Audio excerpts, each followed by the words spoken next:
This is one of the scariest truths you can hear about modern history. For America, war wasn't just about freedom, justice, or living comfortably. War was the economy. Every war wasn't only fought by soldiers and weapons. Money was always on the battlefield too. While people sent their children to the front lines, while families shared their last pieces of bread, the financial world was quietly turning blood into profit. America didn't just fight, it learned how to turn war into a business model. And that model eventually created the financial system we live in today. This system began with World War I in 1914. Back then, the US wasn't in the war. Europe was the one bleeding out. The British, the French, the Germans, everyone was collapsing fast. That's when America found its opportunity. American banks and industries stepped in. Giants like JP Morgan loaned billions of dollars to England and France. Billions in those years. Every bullet fired, every cannon shot was basically another debt line written to American banks. America officially entered the war in 1917, but it was already late. If England and France lost, Wall Street would lose too. And that's when the line between security and money completely disappeared. They sold Liberty bonds to the public. People were told that giving their savings to the government was their patriotic duty. Ads, posters, songs, celebrities, everyone pushed citizens to lend money. But what was the truth? If small investors made a few dollars, the bankers made fortunes. War was now financed with debt, and that system never changed again. Then came World War II. Europe was burning again, and America was producing and selling as always. Factories worked 24/7. Weapons, planes, tanks, whatever was needed. The public was again called to buy bonds. Millions sent their money to the government. But who profited? Defense companies. Guaranteed contracts, guaranteed profits, guaranteed dividends. And while the war was raging, another revolution quietly happened. The dollar was separated from gold. The value of the dollar no longer came from gold. It came from the power of the US. By 1944, the dollar had officially become the world's currency. A destroyed Europe lifted America to the top. From that moment on, war wasn't just a security issue for the US. It became an economic strategy. During the Cold War, military spending never slowed down. They called it military Keynesianism, keeping the economy alive with war. War was no longer temporary.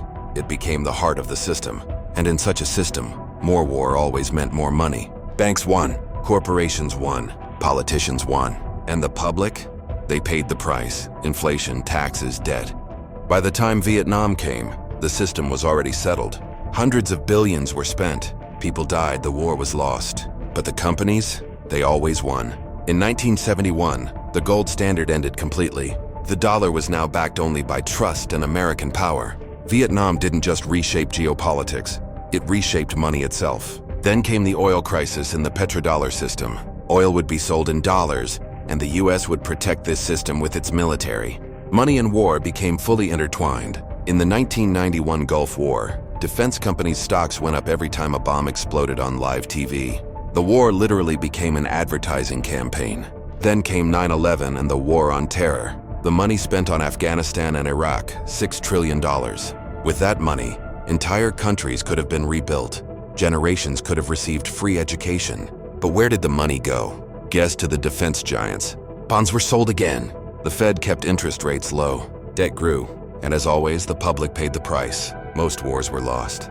Vietnam was lost. Iraq collapsed. Afghanistan was abandoned. But financially, the wars weren't lost because the winners were always the same. What's happening today? US defense spending exceeds $800 billion a year. A huge part of the economy depends on this money. Wall Street finances it, politicians protect it, companies profit from it. The cycle never ends. So how does this affect you?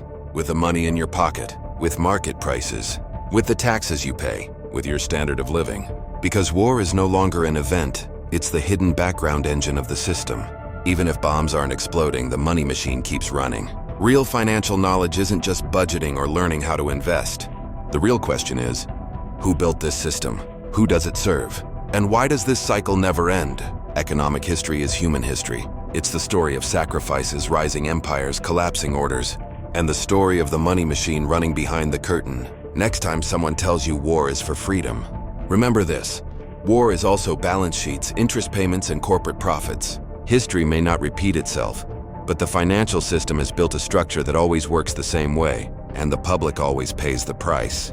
If you want real wealth, real freedom, you need to see the money machine behind the slogans. Because if you don't, that machine will keep crushing you. If you enjoy videos like this, don't forget to like and subscribe.